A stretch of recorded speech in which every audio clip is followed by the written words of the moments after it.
जिल्हाधिकारी कार्यालय धाराशिव इथे आम्ही सर्व 18 पगड जातीचे ओबीसी बांधव, भटके मुक्त बांधव सगळ्यांनी आज धरणे आंदोलन करत आहोत।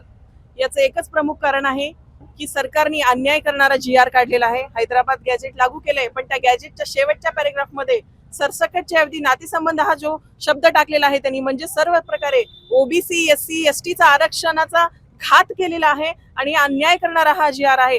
बघा, सरकारला वारंवार हे माहिती आहे की हे घटनाबाह्य GR आहे, तरी पण या झुंडशाहीला बळी पडून ह्या बिंडोक जरांगीची मागणी पूर्ण करण्यासाठी मुंबईमध्ये लाखोच्या संख्येने ते गेले म्हणून सरकार घाबरलं की काय? आणि झुंडशाहीला या बाबासाहेबांच्या संविधानाच्या विरोधात जाऊन, सुप्रीम कोर्टाच्या विरोधात जाऊन हे सरकारने निर्णय घेतल्याबद्दल सरकारचा सुद्धा आम्ही जाहीर निषेध करतो। आणि सरकारला मी आव्हान देतो ओबीसी सर्व की आता तुम्ही लवकरात लवकर GR नाही रद्द केला तर मुंबईच्या दिशेने आम्ही लवकरच जाणार आहोत। या संदर्भामध्ये भुजबळांशी काही बोलणं झाले का? काय सुरू आहे? आमची MET इथे मुंबई इथे 2 दिवसापूर्वी मीटिंग झाली होती, 2 तारखेला। त्या दिवशी भुजबळ साहेबांनी सांगितलं होतं की तहसील कार्यालय, कलेक्टर ऑफिसला सगळ्यांनी निवेदन द्यायचं आणि पुढील दिशा आपली लवकरच मुंबईच्या दिशेने जाण्याची ठरेल। पण काल पण साहेबांनी आदेश दिला होता, पण आमचं पूर्वनियोजित असल्यामुळे आम्ही सगळे महाराष्ट्रभर, मराठवाड्यात तुम्ही बघताय ह्याचे पडसाद उमटत आहेत। आंतरवाली सराटीमध्ये आमचे 2 भाऊ बसलेले असताना आम्ही घरी कसं बसायचं सांगा बरं? सरकारच्या विरोधात आंदोलन करतात, सरकारमध्ये छगन भुजबळ ते बाहेर पडणार आहेत का? बघा, सरकारने एक उपसमिती गठीत केलेली आहे। तुम्ही सांगा आजपर्यंत किती ओबीसीचे नेते, किती आमदार ओबीसीच्या प्रश्नावर आवाज उठवले त्यांनी?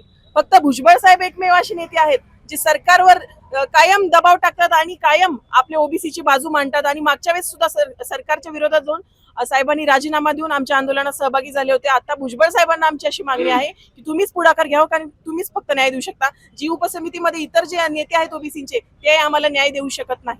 खासदार असतील किंवा धाराशिवचे इतर आमदार असतील, त्यांनी मराठा समाजाच्या आंदोलनास्थळी जाऊन पाठिंबा दिला होता।